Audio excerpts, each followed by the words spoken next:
Welcome, everyone. We will be starting shortly. We need to adjust one setting so that we're also broadcasting the session on Facebook Live. So please give us a couple of more minutes and we will be able to start.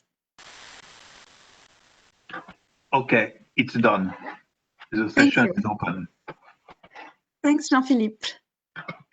So welcome to all. I'm pleased to welcome you to this live fireside chat organized by the E-Trade for Women initiative. This morning, we will have the chance to be joined by Mrs. Isabelle Durand, the Deputy Secretary General of UNCTAD, as well as by Mrs. Helianti Hilman, who is the E-Trade for Women advocate for Southeast Asia, and who is also the founder and chairperson of the company called Javara in Indonesia, and we will hear more about this in a moment.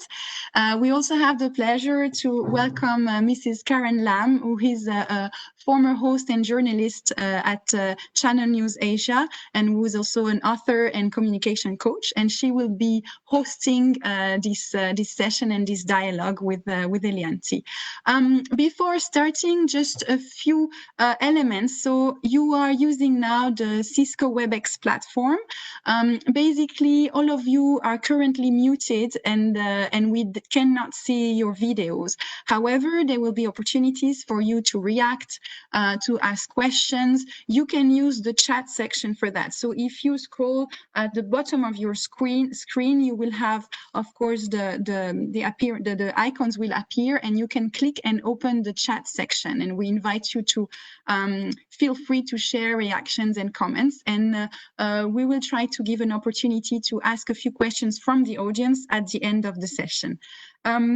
You can also play a bit with the view. So if you scroll at the bottom right of the screen, you will see that you can make you can use different views. One is with all the speakers, all the panelists appearing. Another one is a large screen with only one speaker. So don't hesitate to play with these so that you can feel the most comfortable while watching this session.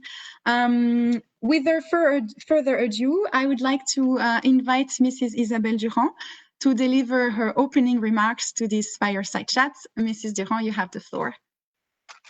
Jean-Philippe, please unmute the Deputy Secretary General. Okay, it's okay. So thank you, Viridiana, and it's really a pleasure for me to see you all for this fireside chat session organized by UNCTAD as part of the E-Trade for Women Masterclass for South Asia. So this session is part of the E-Trade for Women initiative, which we formally launched a year ago in September 2019 on the margin of the United Nations General Assembly, with one objective: helping women digital entrepreneurs in developing countries to fully participate in the digital transformation of the economy and to become drivers of growth and inclusion. As part of this initiative, we have established a network of 7 E-Trade for Women advocates. Those advocates are inspiring women digital entrepreneurs from different developing regions committed to advancing women's empowerment.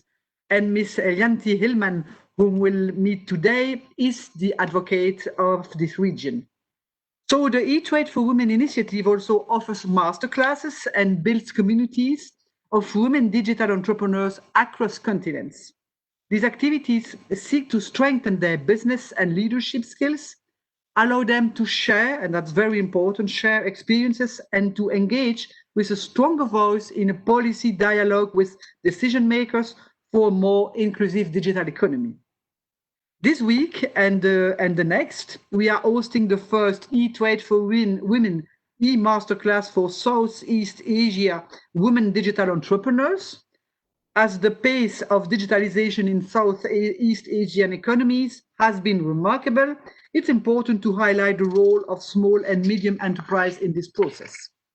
Next to the big players, many entrepreneurs, including women, have contributed to the digital revolution. At the same time, the COVID-19 pandemic is severely changing the rules of the game. Since we launched the E-Trade for Women initiative, the world has been deeply transformed by the pandemic everywhere. We are yet to understand the full consequences of this crisis on societies and economies. To date, the WHO has recorded over 30 million COVID-19 cases and almost 1 million deaths worldwide.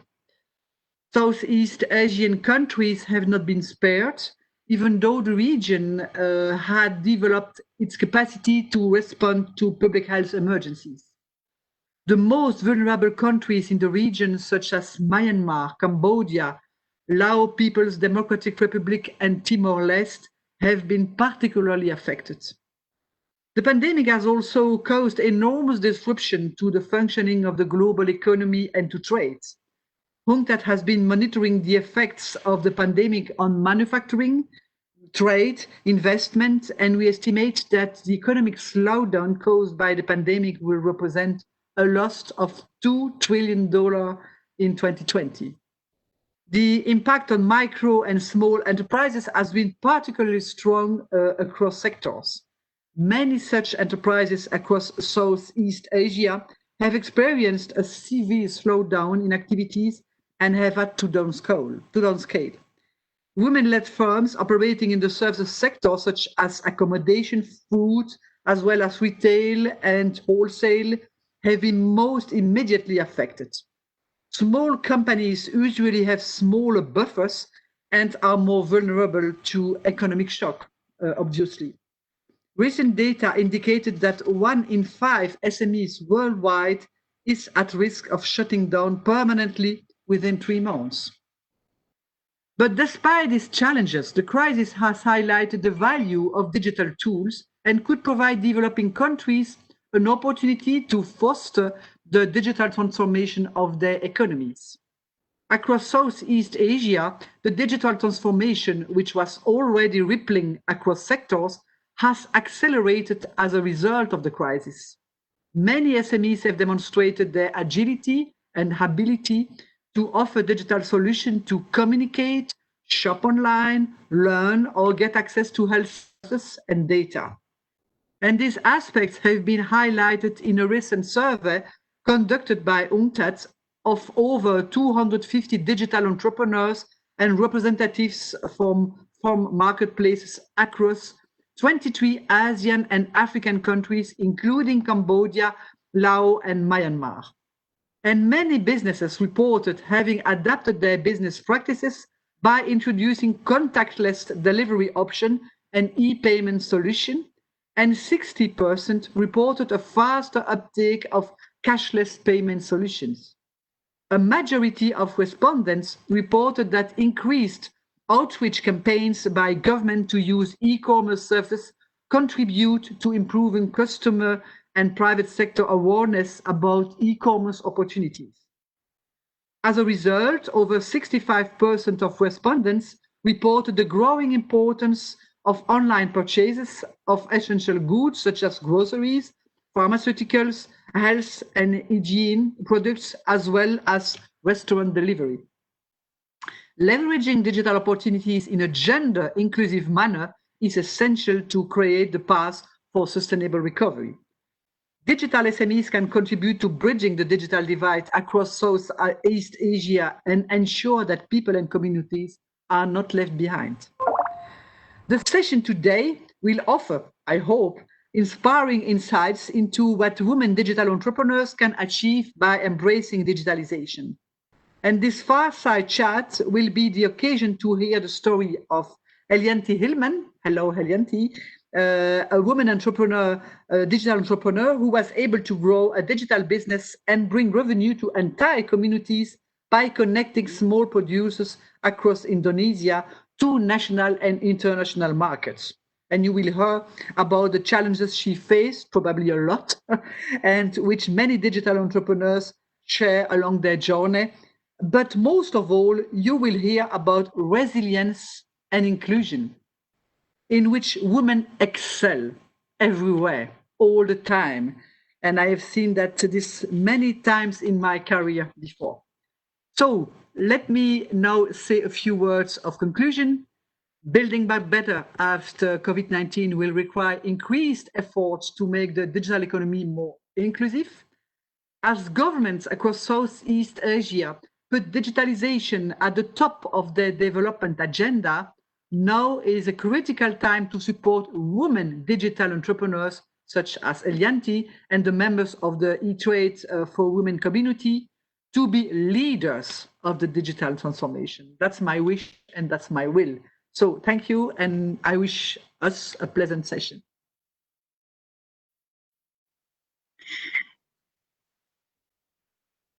Thank you so much, Mrs. Durand, for these words of introduction and for sharing some of the key aspects that are now affecting our economy, and in particular also the opportunities but the challenges that go with the development of the digital economy in times of COVID. So now we will turn to the dialogue between Karen Lam and Helianti Hilman.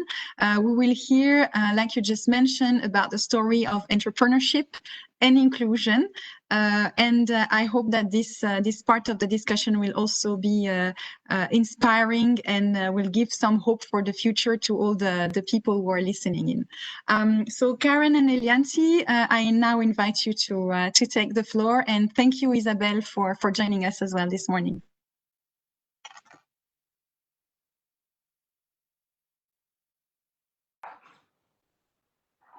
Hi there. Thank you very much. Thank you very much, Mrs. Durand and Viri, and what a welcome. And I am so excited to be sharing this platform with so many wonderful, strong, and entrepreneurial women all around the region. You know, I'm always reminded every time I host a webinar that the very reason why we're meeting in such a manner is because of that dreaded pandemic that's hovering over us.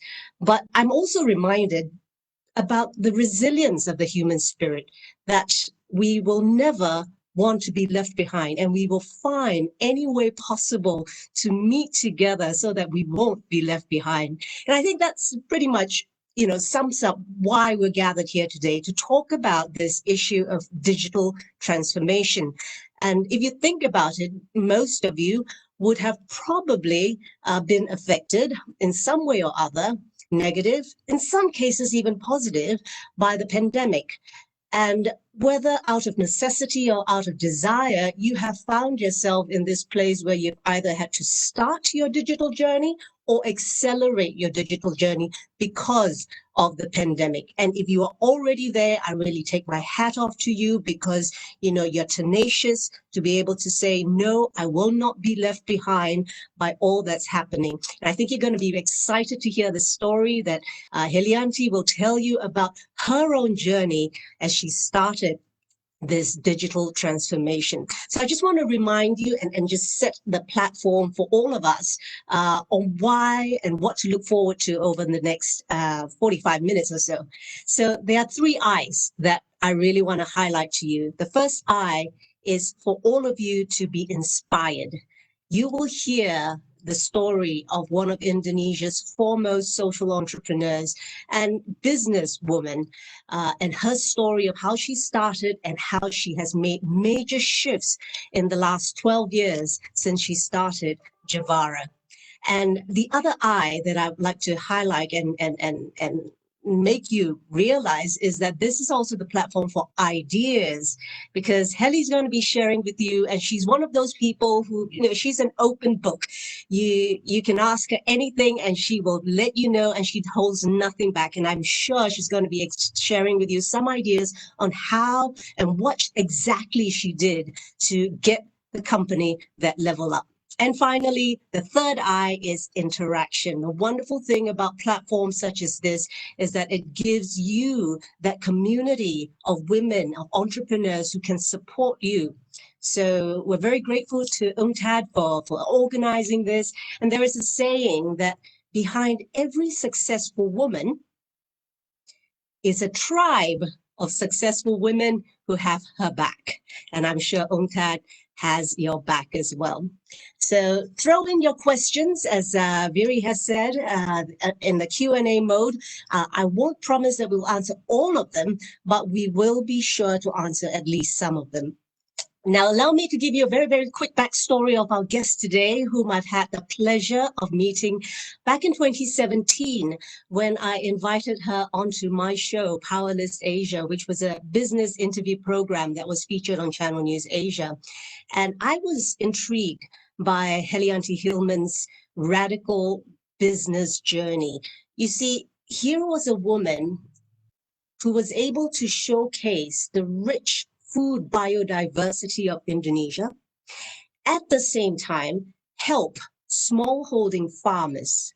And then with her marketing genius, she was able to repackage some of these raw products into artisanal foods that would suit the palates of food connoisseurs all over the world. Now, where can you find a person like this? Very, very rare. So I jumped on the opportunity to invite her to my show, and she graciously accepted it. So back in 2008, that was 12 years ago, Helianti Hilman ditched her high-profile legal profession, advising the Indonesian government on development, to get her hands dirty.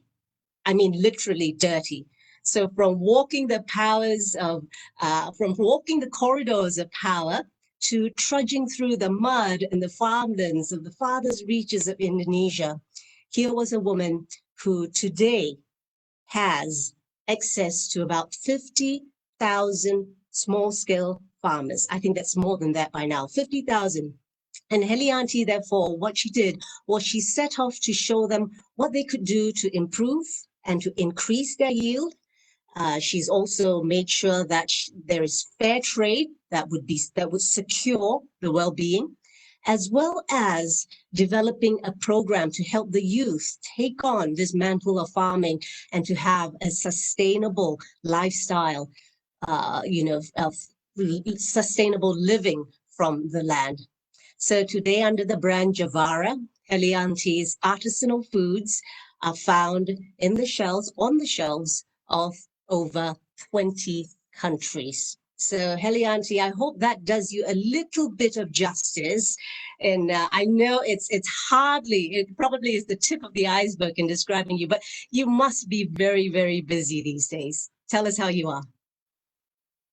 Especially, thank you, Karen. Thank you, Mr. Ran, for having me here. And it's my pleasure to share my journey. Yes, definitely. The COVID pandemic has changed a lot of things. And now we've gone through actually the digital transformation the last 2 years. But with the COVID, it seems like we are forced to speed up, to accelerate, and to give results, because basically we are responsible with so many stakeholders within our supply chain and also to our consumers as well. So there are many ways that we have to shift, and that's where the digital transformation helped a lot. Actually, I could not imagine otherwise. I could not hear you. Okay, I've been muted. All right, let's lay the groundwork for our audience to understand where you're coming from. So you've been given the title advocate for UNCTAD's E-Trade for Women program. And tell me, are you a techie yourself? Not at all. I'm far away behind from that. So that's why when I was invited, actually, I was still thinking whether I should take it or not. Because actually, the business that I'm in is a very conventional business. It's a food industry. It's an agriculture industry. It's one of the oldest industry in the civilization, basically. Um, so I realized that, I felt like I haven't done enough on the digital aspects of it. But then I also realized that I'm not the only one. There are so many women entrepreneurs out there that are also questioning themselves, whether when they should do it, how they should do it, how they start. And I thought it would be good for me to give an ideas and sharing my journey, being just another woman entrepreneur next door. So I think my profile is not intimidating for those who probably just on the early start of the process, or or even haven't starting it. So that's why I decided to accept, and I'm quite happy because the last 2 years itself we've been doing quite a lot in terms of doing our building blocks for the digital transformation. Wonderful. So let's help our audience understand this journey that you started 2 years ago. So, you're not new to the game. You started it 2 years ago. What exactly did you do 2 years ago? Okay, so this has to, you have to be very honest with yourself. You have to understand where your strength is, where you're best at. And I realized, because I'm more like a creative person, I like to create something that is unique and gourmet and things like that. But embarking into a digital transformation is a completely new world for me. But we know that we have to do it. It's not an option. It's a must, basically. So I did a very extreme way. So basically, what I did is I removed myself as the CEO of the company and get a professional as the CEO who has 35 years of background in the IT industry.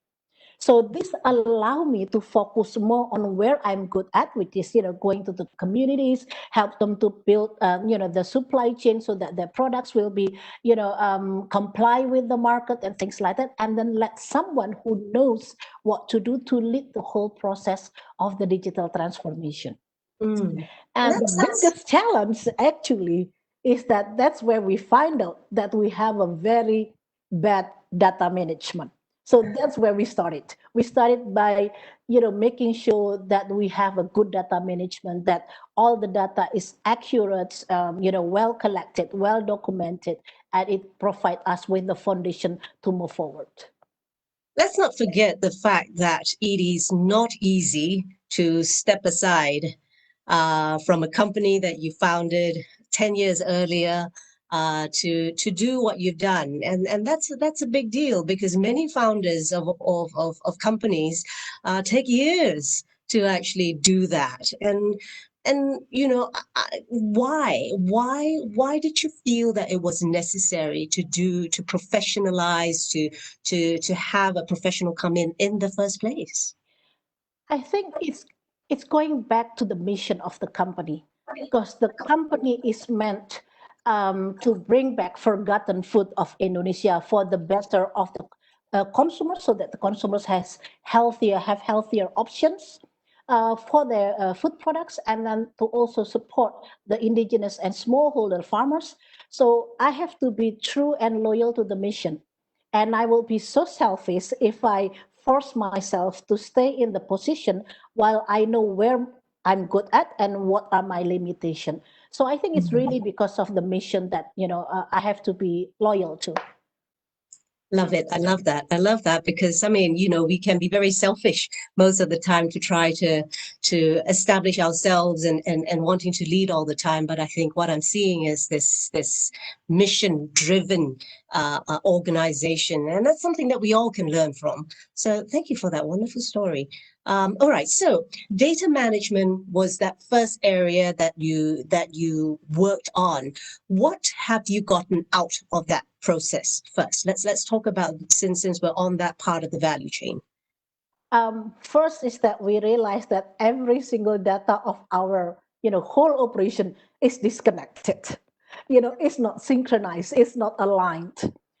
So we started to have this ERP in place and have the whole team to be disciplined in making sure that everybody is putting the data, the right data, the accurate data, because otherwise it will not, sum up if anybody is not putting that discipline on that. So it takes a long time actually, because we were more like on a chaotic kind of a situation, and then all of a sudden we are forced to structure our data management, because there is no way you can go into the digital transformation without having the right data management in place.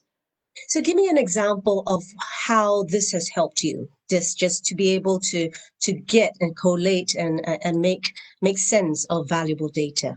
So for example, we used to have too many SKU, right? When you came to our store, we have like about 700, 800 SKU. That's right. The data then provide us with the information that actually 90% of our revenue comes from only about 50 or 60 SKU. So we need to strategize. So we have to strategize our businesses based on that, because then otherwise it would not be efficient, or we are wasting a lot of resources because of that, and we're not directing our marketing on the right direction as well. So it's just like opening up like a Pandora box, and then all of a sudden you realize, oh my God, you have to do this, you have to do that. But it's good that you started with a very strong foundation on that. Interesting, because I remember the last time we talked business 3 years ago, we were talking, you were talking about 750 products that you dealt with. And that's the nature of that's something that you wanted to be truthful and faithful to, keeping that large array of products, because that's how smallholding farmers produce their products. They don't just specialize in soy, for instance, but they have a whole range of products to give. But now that you've been forced to streamline your stocks, does that mean that you have forsaken that part of that mission to be able to showcase that biodiversity? Not at all. So what we did, the compromise that I did with the CEO, because he's showing me the facts. He said, like, look, I'm showing you the numbers. This is the reality. If you keep doing what you're doing, you're going down the drain. We're going down the drain. So let's find a solution so that we can still be true to our mission, but at the same time, it's not bringing down the company. So we decided that the mission is accomplished through our flagship store.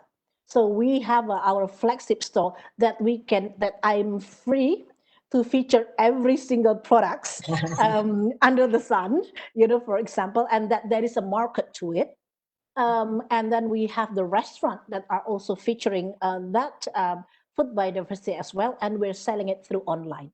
But the mainstream market, the blue ocean market, we are focusing only on the fast-moving goods of FMCG products, because when you go to supermarkets, you have to pay listing fee. And then they will have you like a penalty fee if you don't deliver. There are so many at stakes. So we can not do that with 750 products, but you can do that with the 50 products. But for your mission, we still have the flagship store. And surprisingly, our flagship store, which now is only one, and we have another franchise in Samara, is actually contributing 15% of our sales in the domestic market for that particular one single store. So we have to find a compromise. Yeah. Well, it's a nice compromise. You got your spice and you still also got to eat it. So that's not a bad deal at all. Yeah. Okay. So that's the data management part. Now, where else in your supply chain have you digitalized? So one of the things is that one of the strengths of Javara is that our product is always traceable, because we source directly, we work directly with the farmers.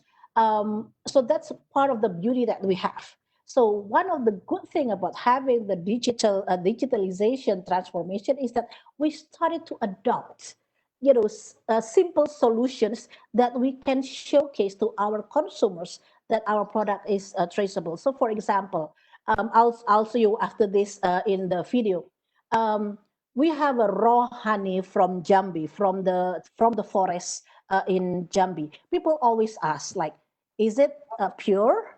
Whether it really comes from the forest and things like that. So what we did is we put a geotag in every single tree where the honey is collected, and we put a QR code in the packaging so that the customer can scan the QR code and basically can see where it comes from. So let me show you this. Can you see it already? Yes, I can.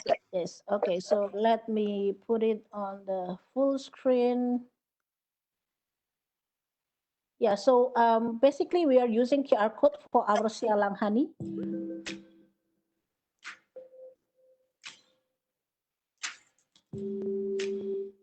So you can scan that.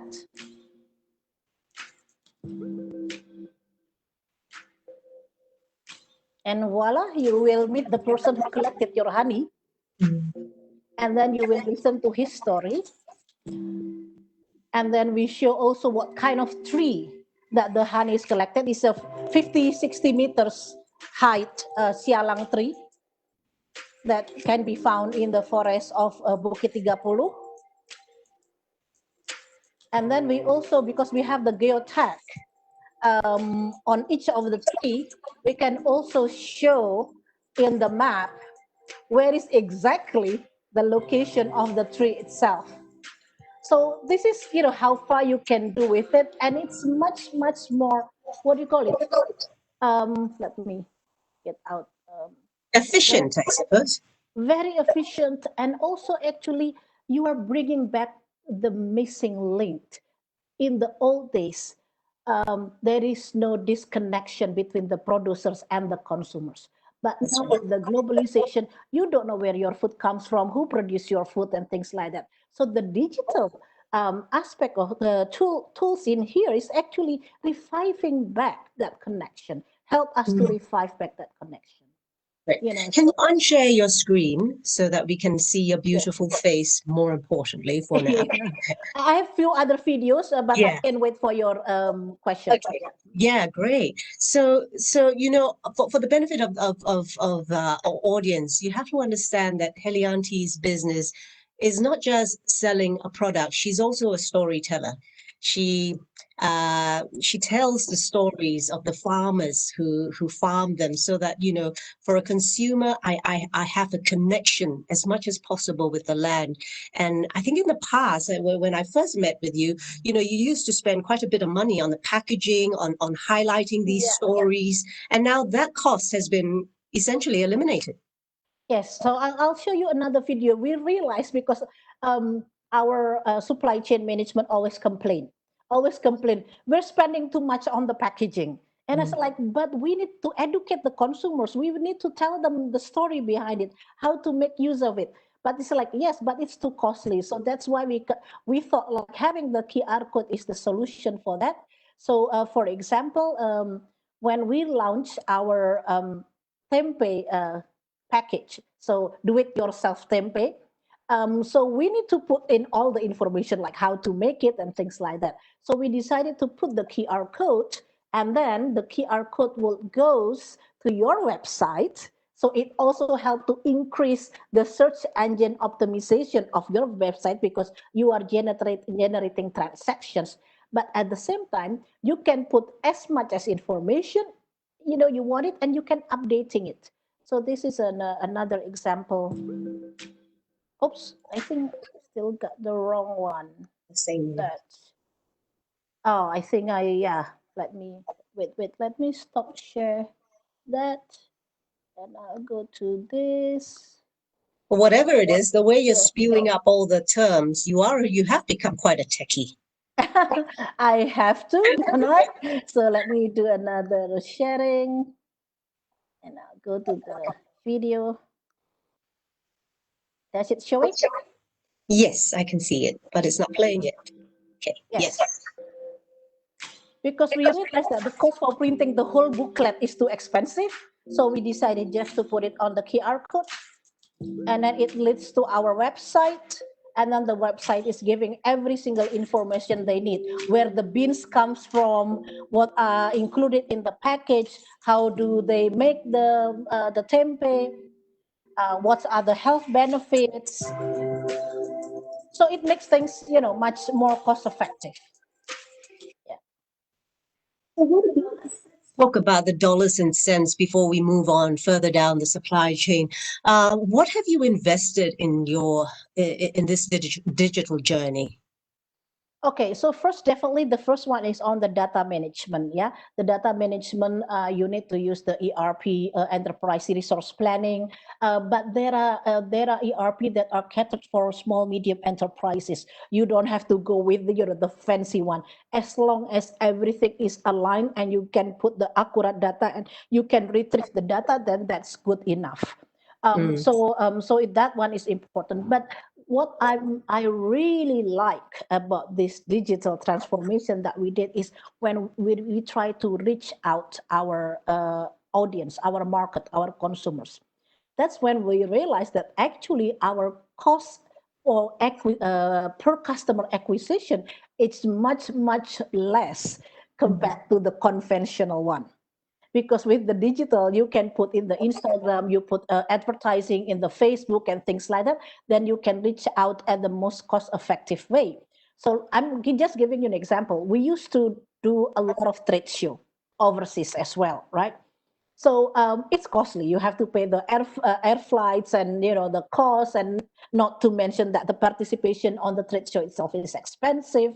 But now with the COVID, actually, there's a blessing in disguise, because now all the trade show goes virtual. And this becoming more cost effective actually for us, because you can still get the same results. Everybody knows that this is the only way they can interact. But at the same time, we are reducing our costs. And there is the huge exponential increase of the customer, but without having the exponential increase on your spending.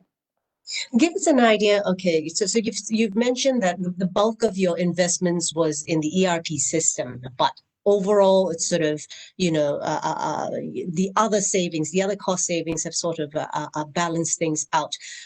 Now let's talk not so much about investments. Let's turn our attention to the returns. Can you quantify the returns? Well, basically, probably I want to more quantify it in terms of let's look into the e-commerce, yeah. Because before the COVID, we were too lazy actually to really push ourselves doing the e-commerce, because at that time about 70% of our domestic market comes from the modern retail outlets, supermarket chain, and things like that. And we're just too happy with it. It's just, and then there's hotel, restaurant, and caterings. But with the COVID, you are forced yourself to make sure that you have a good e-commerce in place, because the supermarket, not the premium one is still doing well, but the mid-level supermarket is decreasing in terms of the sales. And then hotel, restaurants, caterings, basically they're also dropping significantly, especially the cafe and the hotels and the restaurants. So there's no other way. So the minute we are announced being locked down, that's where I recruited a few team members for the e-commerce. And surprisingly, just a matter of putting a focus to it. It's just a matter of like forcing yourself, like, okay, you need to be focused. You need to really, work on your way of accessing the market through e-commerce. And then all of a sudden we get a 300, 400% of increase on our e-commerce. Wow. And at the cost that is almost nothing, basically. Yes, there is cost, but it's nothing compared to opportunities and the increase that you are enjoying it also. And then if you look into the what do you call it, building your branding digitally costs you much less compared to the non-digital one. Because if you have to place some advertisement in the TV and things like that, it costs so much. But now all you need to do is to hire a good vendor to do your content creation, and then who's managing your social media. It doesn't cost you much, but it helps you. And what's surprising to me, this is something for someone that is not being techie. I'm surprised, because what is supposed to be a cost center now become a profit center. You know why? Because then we receive inquiry for doing online cooking classes for corporates. So it makes us money, because our branding digitally is increasing. And then people is asking us to endorse their products, like their equipment and things like that. And they're asking our rate card. This never happens before. The fact that you normally have to spend for promoting and marketing, and then all of a sudden you spend and there is income, and then you spend and there is income. This is completely different world. Did you envision that this would actually happen? We know that we have to do it, except that at that time we were just being, I don't call it back, but we felt that our way of doing business at that time was okay, and we are growing. So we did not really force myself. So that's my mistake. So that's why I love to share this to all of you out there, not to make the same mistakes. Digital transformation is a must, and the sooner you do it, it's better.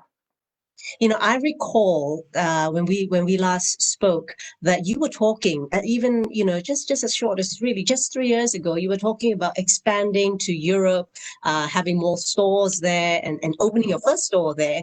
But your strategy has just been turned upside down, isn't it?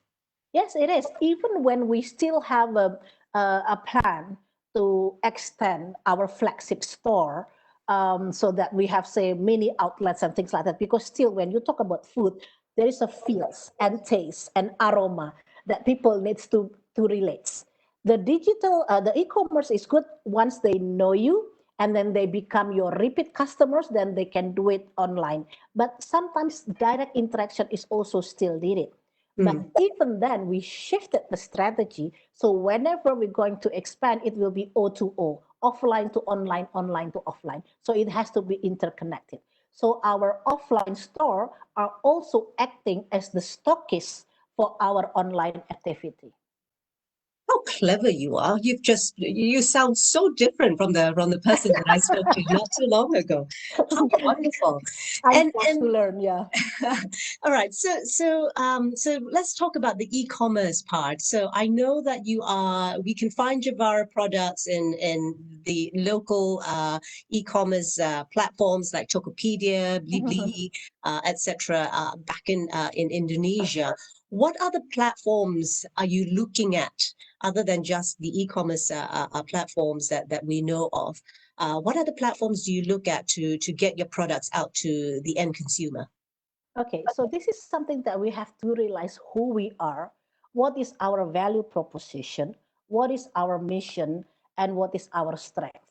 We realize that actually the strongest customers we have is because they love our mission, because they believe in our mission, and they also want to support the mission of keeping alive Indonesia's forgotten food, of creating impact socially or ecologically. So we realize if we just create a normal online e-store, that it doesn't suit us well. So we decided to do the digitalization on our referral system. So we already have customers, so many customers that has been referring our products voluntarily to others. So what we did is we shifted that enthusiasm to become a digital. So next month, we're going to launch our digital referral platform, which allow our loyal consumers to also become our brand ambassador.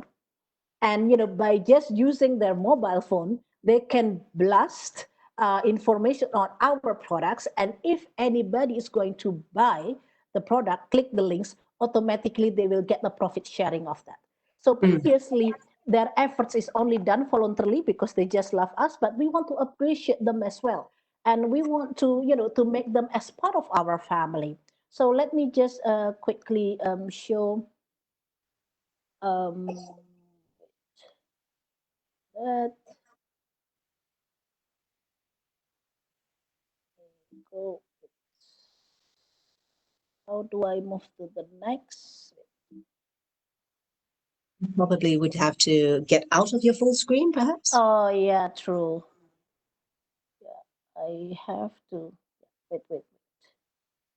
I have to stop sharing first, and I have to open my. Sorry, guys. Okay, but it's been what a fascinating journey. I'm sure you're learning. Yes, definitely, definitely, and I think it's very important for you to have an ecosystem. You have a peer, because basically being someone who's not techie, and I'm always get confused or blanked at seeing anything techie. It's very important for you to be surrounded by a team, by peers, by an ecosystem where can support you. So basically, we are using a TADA platform, which are normally they are building a loyalty customers platform. So this time we asked them to design it to allow our loyal customers to become a marketing affiliates, just as simple as using their mobile phone. So, and then it's an example of even the training can be done by video tutorial. So because you cannot, with the COVID, you cannot go out there and train people or invite people to come. So everything has to be done digitally. So this will be interesting because we're going to launch this next month. And basically, we are capitalizing on what we're good at because people love us and they want to be part of the mission. And so that's why we have to be different from a normal online store. Right. So that's usetada.com that you're using right now for the referral system. Okay. Maybe at this juncture, we are running short of time. I did tell you, Heli, that we will probably run short of time because you've got so many good stories to tell. But maybe before I pass it on to Viri to share some of the participant questions, I suppose I would want to ask you, perhaps what do you think Javara will look like 1 year from today? I think first, of course, since we talk about data management, I think when we talk about numbers, you will see a different percentage of what is the e-commerce will contribute to our overall sales. Because before COVID, it was less than 1%. Now, after COVID, it's about 5%. And probably 1 year from now, we will go to 10 or 20. We don't know. We'll see. We'll see. Once we start this journey on pushing our platforms for the digital affiliates, we will know for sure. And what about the proportion of your revenue from overseas? I know, before pre-COVID, 60% of it used to come from your international markets. Would that proportion sort of tilt in favor of the Indonesian market? No, yes. Now it's more with the Indonesian market, and I think it's good because actually, back to the numbers of the data management, it shows that actually our domestic market gives us better profitability compared of doing export. So that's why the last 2 years, we shifted to focus more on the domestic market. So we used to be like, even in 2014, it was like 80% export and 20% domestic. And then we gradually shifted. And last year it was 67% domestic. And then, 33% export market. So I think it will be around the same. Yeah, it absolutely makes sense. We're talking about Indonesia, your population alone. Yes. What's the population of Indonesia right now? I think around 270. And also, actually, the market for healthy organic food products is also growing significantly as well. So it sounds like you're certainly moving in the right direction, and excited for you. So let's pass the time on to Viri. Viri, would you happen to have some questions from the participants and the attendees? Yes, thank you, Karen. Indeed, I'd like to share maybe two things. One is a comment, a reaction from one of our Facebook viewer, and she's actually based in Latin America. She works in the Amazon forest, and she's very inspired by what she's hearing today. She herself works with communities in the forest, and she highlights the role of women in these communities. So maybe, Helianti, you could share a bit if you have experience working with some of these producers and in the communities, especially with women. That would be one aspect that we could touch upon. On another aspect is maybe how to raise awareness about the potential of technology. Could you maybe also share an example how you convince people? And we have one more question here in the chat, and that goes a bit in line with this, is how were you able to convince small farmers to follow you and to buy into these technology tools? So over to you, Helianti. Yes. Okay. Thank you. Thank you for the first one. So basically, Javara works not only with farmers but also with foragers. So we work with farmers, foragers, indigenous communities, and fishers. And we work both with men and women. And because we are focusing on added value processing, added value products, normally the woman is much more catered for that. So while the husbands or the male member of the families are more about collecting the coconut or harvesting the commodity, and the woman is more engaging on creating the added value processing, and it also gives them sort of like a more liberty of time in managing their time with other household chores. But it's very important. So this is something that's why we decided to also set up a Javara Academy, which now called as Sekolah Seniman Pangan or School of Rural Entrepreneurship.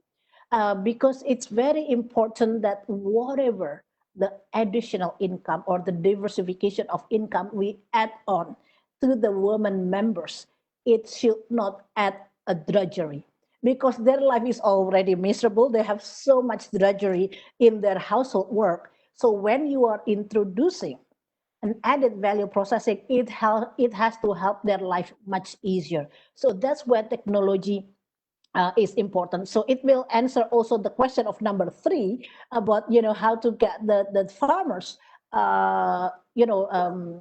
adopting the technology. First, they have to see the benefits of it. The benefits, either it helps them to extend the shelf life of their commodity, creating the value out of it, or reducing the drudgery that they normally have, or improving the quality. So once you can demonstrate that, it's much easier. We never have any problems. Actually, we are receiving even more inquiry to support them with this technological equipments, because they realize that it's really a life changer. So basically, I don't think the problem only if they don't see it. Once they see it, putting in an action, then it's much easy. I forgot what was the second question. So Sorry, Firi. Yes, no. So the one was about how to raise awareness, and the second one was how did you convince producers and farmers to follow you? So I think you also started answering that aspect. Yes. Yeah. So actually, seeing is believing, and I think when you're dealing with an indigenous community, their use of reading the universe, they will read you when you come there. They will read you. They will know exactly whether you have good intention, bad intention, or anything. So my best advice is, be as open as possible. Don't have any hidden agenda, and we have to listen. The problem of us, a lot of us thinks that, oh, you are empowering. It's like, no. The empowering is both sides. They're empowering us and we're empowering them. We are complementing each other in creating and delivering a winning products. So it's not a top-down process. So when you put that mentality of, being equal, being a partnership, then there is no problems of, getting, this across, the message across. What's been the technological transfers? What sort of technological transfers have you brought about to the rural farmers? First is definitely dryers. Drying technology, whether it's a solar dome dryers if they don't have electricity, or probably small dehydrator home scale, which they can use with the electricity capacity that they have in their households. So dryer is definitely a must. But for community that are more organized and we are exporting in large quantity, we are bringing also like a bigger oven dryer. We are bringing like a metal detector to make sure that the product complies with the food safety standards. So it depends on the products. We bring in different kind of technology depending on what are the products and what is needed to comply with the standards. So what about the digital part of it? What have you brought to, especially the youth in rural Indonesia? What sort of digital technology have you brought in there to, I don't know, brighten their lives? Branding. How to help them build their brand, including their personal brand. Because Indonesia are losing 500,000 farmers every year. And even if you offer them a better income and say like, oh, I'll buy your products, you will have better income. For them, there is no pride and dignity because they felt like being a farmer is the lowest profession within the community. So the best way you come in is to help them with rural entrepreneurship. So they have to know that they're not only a farmers, but they are also an entrepreneurs.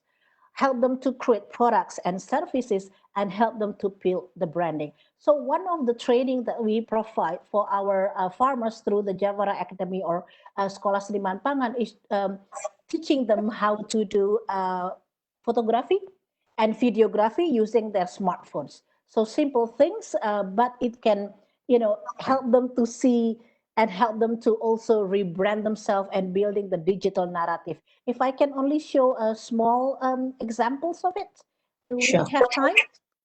We should have time, just a bit more, yes. Okay, so for example, this one is basically all the photo in this video is actually taken by the farmers themselves, the salt farmers. So so it's good because then we have a good materials to create their story. Let me put it in the big screen.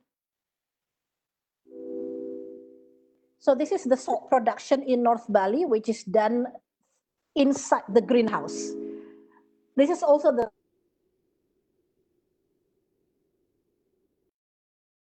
produce the whole year.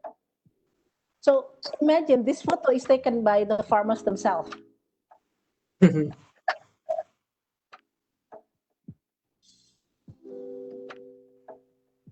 see, they started to learn about the angle, how to have the creative look in it and things like that. And this is part of the things that they're really happy because they can see immediately how their business looks cool and sexy and appealing.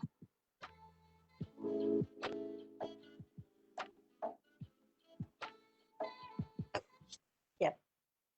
Wonderful. Okay, so that's just so much that you have done to uplift their lives, and I'm sure that the sky's the limit because as far as digital technology is concerned, there's just people often say that today's technology was actually technology. The technology that we use today is really technology from a year ago. And there's just so much that lies ahead when, like you said, when their eyes are open. So perhaps we could end off today's session. I know time is running out, and I do have to close the session. But what's your parting shot for all the entrepreneurs out there? What advice have you got for them? Have a big dreams, but start with a small action, because otherwise you will get frustrated. If you're thinking you have to put everything into the action all at once, then you will get burnout and you will be overwhelmed. And don't forget, because don't forget to also ask help. It's okay for us as an entrepreneur to show also our vulnerability and say like, look, I need help, I need support.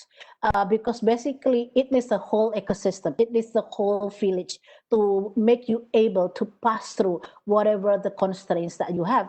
And at the same time, you're offering also the same help to the others as well. So it's a vice versa kind of a process, basically. Wonderful. Thank you so much, Heli. I mean, I did expect an inspiring time, and I was not wrong. So thank you for spending your time with us, for always being so generous with your time, and just being that catalyst of inspiration for so many of us. I think if I may conclude, just reflecting on all that you've said, what stands out to me was what you said really at the beginning. All of us are thinking that it's the pandemic that's driving us towards this digital shift, but because your clarity of your mission is so real, I think to me that is really, for me, what drives the change for you, because you know why you do what you do, because your farmers are out there and you know what you're doing, and for your end consumers it's about offering healthy alternatives, food alternatives for them, because you're so clear. All these shifts that have come your way, and I believe that will come your way, are things that you will overcome because your mission is so clear. So with that, I really, really thank you very much for reminding me about this valuable lesson. And I really hope that the rest of you who are watching really are inspired to take your vision and your mission of the company up to that new level. Know that it's not impossible, because if someone like Heli, who herself admitted is not a techie, can do it, so can you. So I hope you found this time worthwhile spending with us. And I certainly wish you all the best and fruitful abundance all year round. Back to you, Viri. Thank you so much, Karen, for these positive words to close this session. I hope that everybody enjoyed this very dynamic and inspiring discussion between the two of you. To access this session again, you can easily connect to the UNCTAD Facebook page. We have been broadcasting live the session, but the video will remain accessible for a few days, so don't hesitate. If you need to go back to some key messages, examples, or share with your partners and the people who you think might be interested, please do so. We will be on again on the 15th of October for Quality Dialogue, which will also be part of this E-Trade for Women initiative. And we look forward to welcoming you again. Karen, Helianti, many thanks. And we hope that everybody leaves with some good food for thought. Thank you. Thank you both. Thank you. We will now close the session officially.